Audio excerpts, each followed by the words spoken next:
Kristofor Kolumb Portuqaliya səyyahı adlandırılsa da, İtaliyanın Genua şəhərində anadan olmuşdur. Onun məqsədi Hindistana dəniz yolunu açmaq idi. Coğrafi biliklərin inkişafı, yerin kürə şəkilli olmasının bilinməsi, kompasın icad olunması bu dənizçiliyə kəşfə imkan verirdi. Daha əvvəllər Marco Polo'nun da səyahət etdiyi yol, yəni İpək yolu və Ədviyyat yolu insanlara məlum idi. Yəni şərqə yalnız quru yolu ilə, dəvə ilə getmək mümkün idi. Bu da həm Osmanlıya bac xərac vermək və digər problemlərlə qarşılaşırdılar. Ona görə də Avropalılar Qərbi Hindistana su yolu açmaq məcburiyyətində idilər. Çünki su yolu həm təhlükəsiz idi, həm də gəmilərlə daha çox yük daşımaq mümkün idi. Bu səyahəti həyata keçirmək üçün Kristofor Kolumb Portuqal kralını razı sala bilmədi. Lakin İspan kraliçası ilə razılaşaraq səyahətə yola düşdü.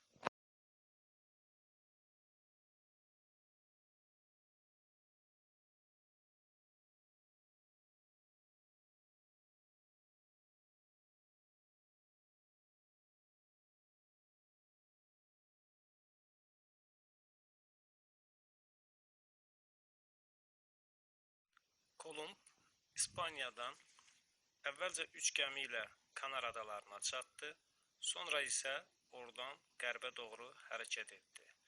Gəmilər Nina, Pinta və Santa Maria idi.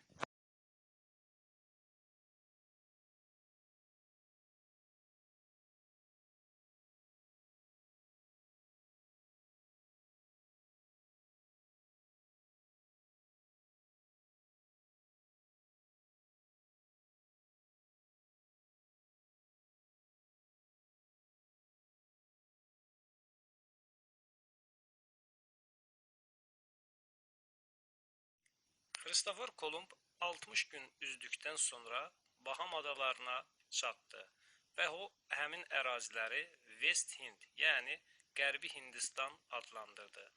Əhalini də Hindu adlandırdı.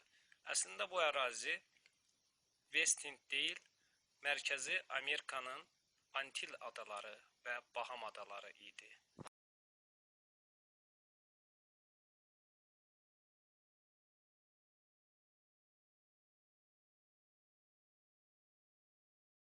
Kristofor Kolumb 1492-93-cü illərdə Amerika qitəsinə 4 dəfə səyahət etdi.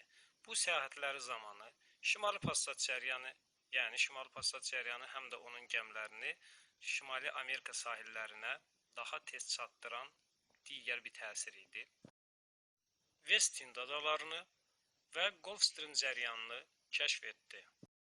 O ilk dəfə cəryan terminini də elmə gətirən səyyah adlandırılır. 1499-1504-cü illərdə Amerika sahillərinə gələn digər səyyah Amerigo Vespucci idi. O daha əvvəllər Kristofor Kolumbun ekspedisiyasının tərkibində olmuş səyyahlardandır. O da əslən Genuyadandır. O, West Hind adalarından La Plata körfəzinə qədər Cənubi Amerikanın xəritə sxemini çəkmişdir və oranın müstəqil bir materik olduğunu müəyyənləşdirmişdir.